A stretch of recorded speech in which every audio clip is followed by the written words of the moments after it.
For exclusive content, visit Seagulls Player. Here we are again, another amazing finish to the season. How are your nerves, and have you phoned up your counterpart at Burnley yet? My nerves are holding up just about okay. I was quite relaxed before the Oval game, but I did notice during the second half I kept veering to the right to look at the clock, and when it hit the 60s and 70s I started to get a little bit nervous, but fortunately Kaz did the business, and we're looking forward to the Forest game. Yeah, we certainly are. It's never dull here. It's brilliant, isn't it? And highlights of the season looking back for you? I think it's been great to be there and thereabouts all season, so tremendous credit to Oscar and his staff and all the players. It's been another great season, and it's great to have something to play for on these last few games. Yeah, and you mentioned Oscar there, of course. I think in your programme notes you said, that he was full of skill and dignity and resilience. You must be so pleased the way his first season in England has panned out. Absolutely. As I said in the notes, it's really not easy to come from Spain and from his first managerial job in Israel to come to England, because it's so intense, so physical, and so many games. So I think he and staff deserve tremendous credit. And we've got the players here, as I said, and I know everyone involved in the club, and indeed the supporters, are so proud of the way that they perform on the pitch, and also the way they hold themselves off the pitch as well. Absolutely right. I mean, the players. The one thing I really like is that there's 46 league games plus all the cup games, and you never see anything but 100% desire by all of them. And that's huge credit to them and all the people, all the coaching staff and the analysis staff behind them. So I'm really proud of them and really looking forward to the game on Saturday, and hopefully we may have some more games after that. Yeah, hopefully, absolutely, definitely. And it's not about all about the established players tonight as well. We've got the Young Player of the Season award.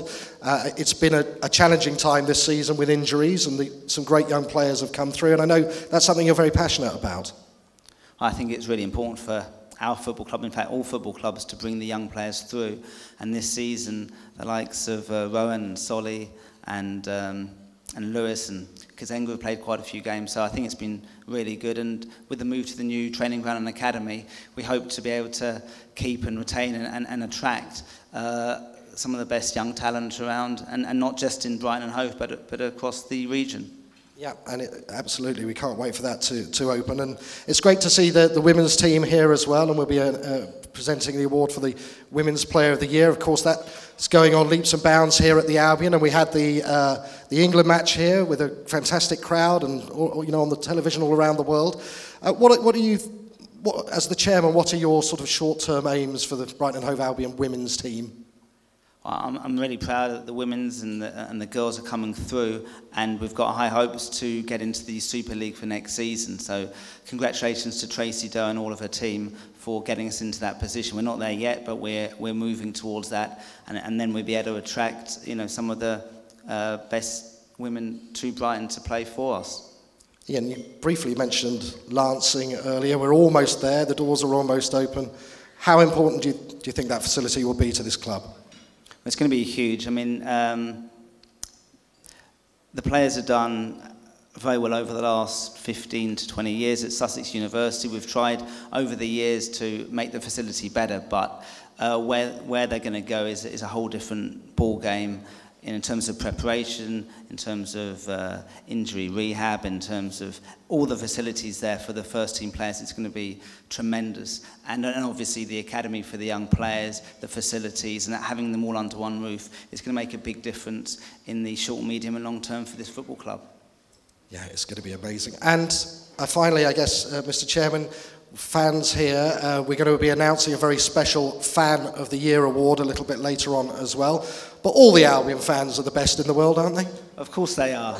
No, I'm very proud of the fans to once again have the highest average attendance in the Championship. It's a huge credit to all of you. The fans are so important to the fabric of this football club. They give so much support, and I like to give special recognition to those 200 or 300 who I see regularly going up and down on the trains, on the motorways, to all of our away games, and it's tremendous. I know that Oscar and all the players, they love everyone coming to the home games, but it's those few hundred who put so many hours in to go to our away games. I want to give them a lot of credit, so thank you to you all. Yeah, very well done. Well said. Thank you.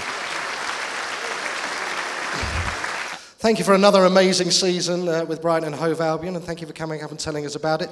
The chairman, Tony Bloom.